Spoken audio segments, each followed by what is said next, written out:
folks. My name is Mo Amir, and this is VANCOLOUR, British Columbia's bona fide culture and politics TV talk show right here on Check and Check Plus. We're also on Apple Podcasts, Spotify, and YouTube. Tonight, after 3 years and over 200 witnesses, the Cullen Commission, British Columbia's public inquiry into money laundering, concluded last month with an 1,800-page final report including 101 recommendations. While we know that billions of dollars of dirty money had washed through BC casinos and the officials in charge demonstrated a significant failure of will to act on this while it was all happening, has anyone really been held accountable? Here to explain it for us is an award-winning investigative journalist for Global News. His book, Willful Blindness: How a Network of Narcos, Tycoons, and CCP Agents Infiltrated the West, was released last year to critical acclaim, with the second edition now available wherever you buy your books. He is, of course, Sam Cooper. Sam, your word is bond. You said you'd be back, and you're back. So thank you so much for being here tonight.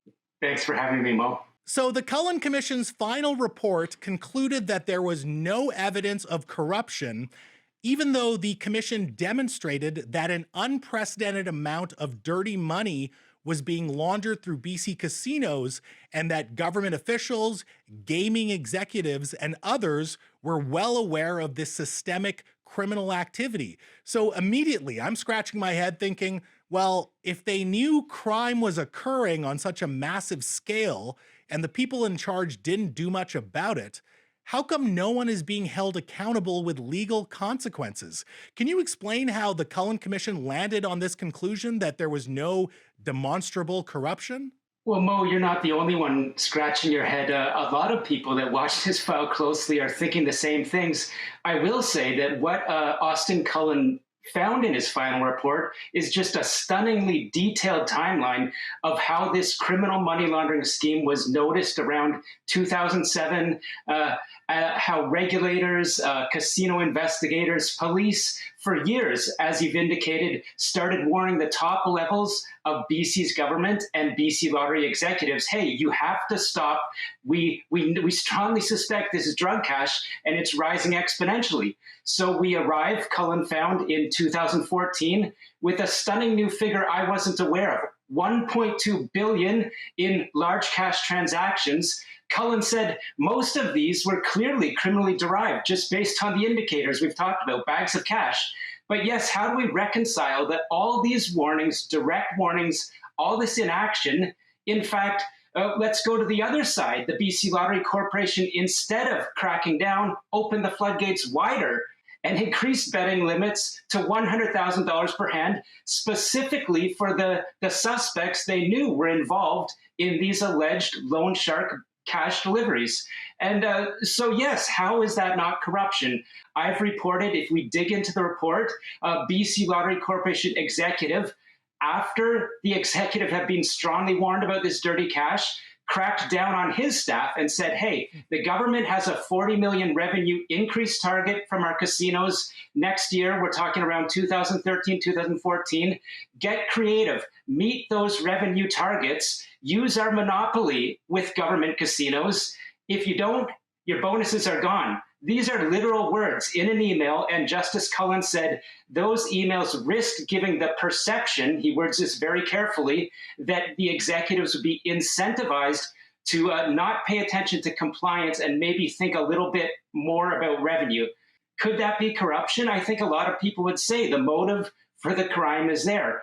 And, we can point to more examples. Another one that really jumped out at me, Cullen found that Rich Coleman, the former gaming minister, in 2011 pushed back against an RCMP officer who went public with concerns that the RCMP suspected sophisticated cash money laundering could be occurring. Mo, as you know, and you've commented, Mr. Coleman slapped the hands of that officer and said he was wrong.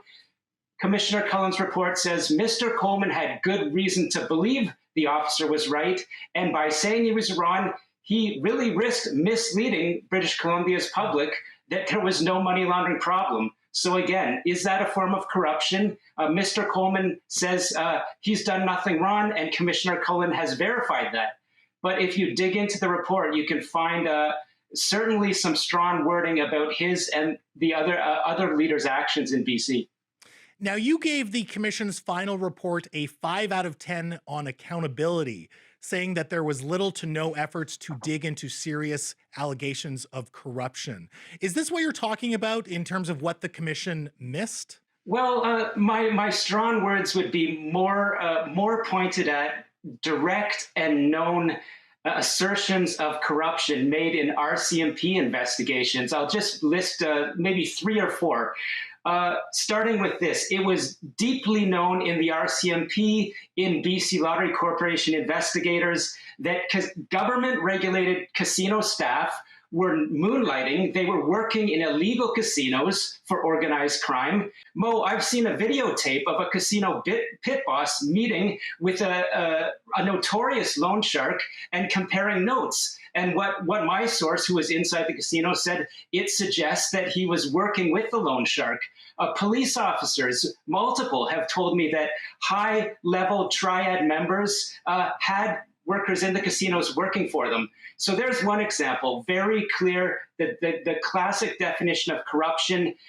You could read little hints in the Cullen documents, but this wasn't tested, and I believe Cullen made a mistake there in not finding.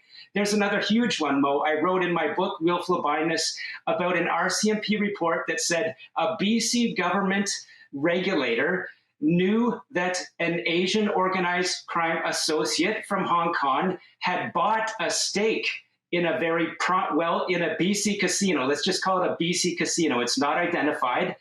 It was allowed by the government worker, who then proceeded to get a job with the casino. So this, again, to me, meets the classic definition of the worst kind of corruption. And as I've argued, Mo, you can imagine how egregious money laundering could occur in a casino if a stakeholder is connected to the highest levels of Hong Kong organized crime. And Mo, I'll add this. I know former RCMP officers had investigated this Hong Kong organized crime associate that I'm talking about. I've named him in my book. His name is Charles Ming.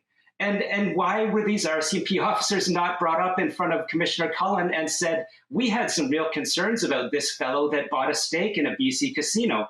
I'll go further. Why are the other executives at said casino not called up to testify? One more case. There's a Burnaby councillor, this is cited in that RCMP report, who was said to be very close to a casino manager in the Lower Mainland. This is absurd. This Burnaby sitting councillor was banned as a loan shark. Why do we not read about that in Cullen's report?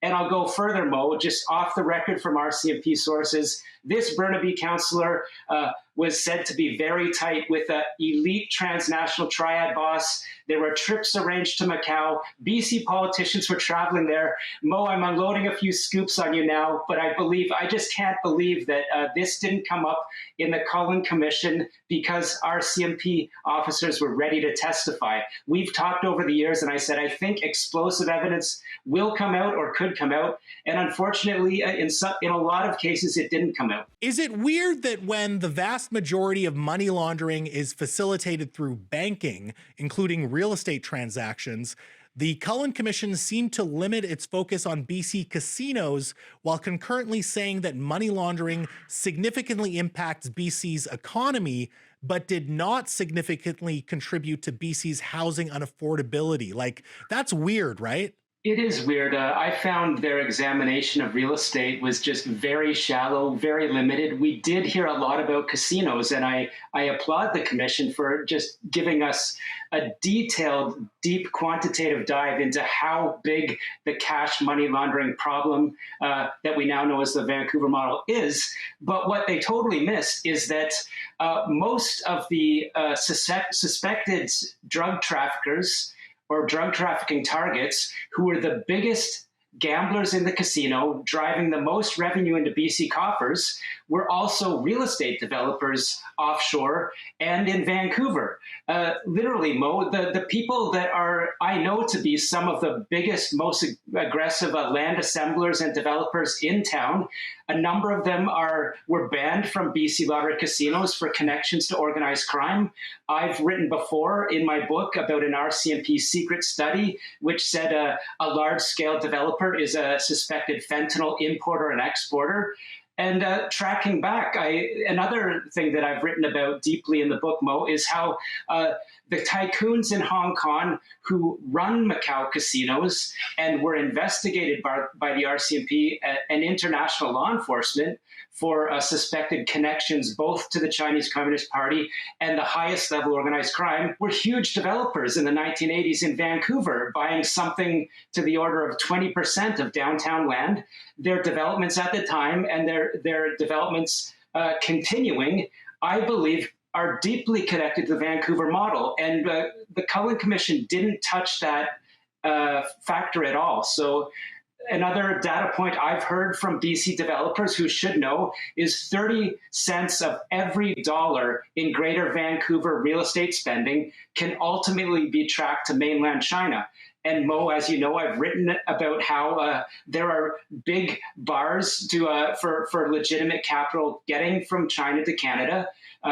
And Cullen really didn't touch that massive quantity of money and the mysteries of how it makes it into development, condo towers, Canadian bank accounts, and probably least of all, casinos. The irony here is we have the best visibility on the casino money laundering. You can't miss bags of cash, but there are strong indications and evidence that the casinos are just the tip of the iceberg, and it's all that flow coming in, 30 cents on every dollar, is connected to banks and development.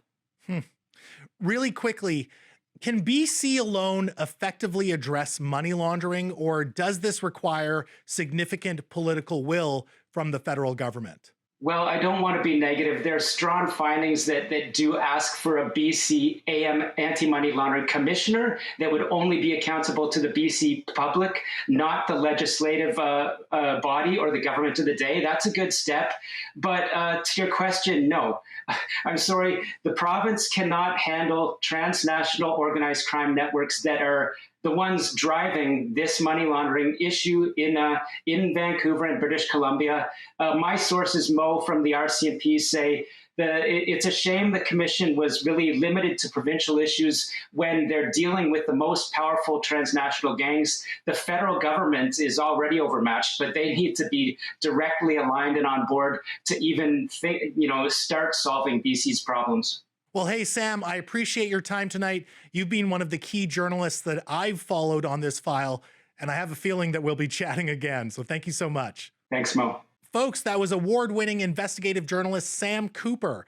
Find the second edition of his book, Willful Blindness, How a Network of Narcos, Tycoons, and CCP Agents Infiltrated the West, wherever you buy your books. And find This is VANCOLOUR wherever you listen to your podcasts, as we're going to record some overtime with Sam to dig a little deeper on his personal experience in covering this beat. And maybe he'll drop some more bombshells too. Now, after some business, let's switch gears to talk about wrestling. Is pro wrestling experiencing a renaissance in North America?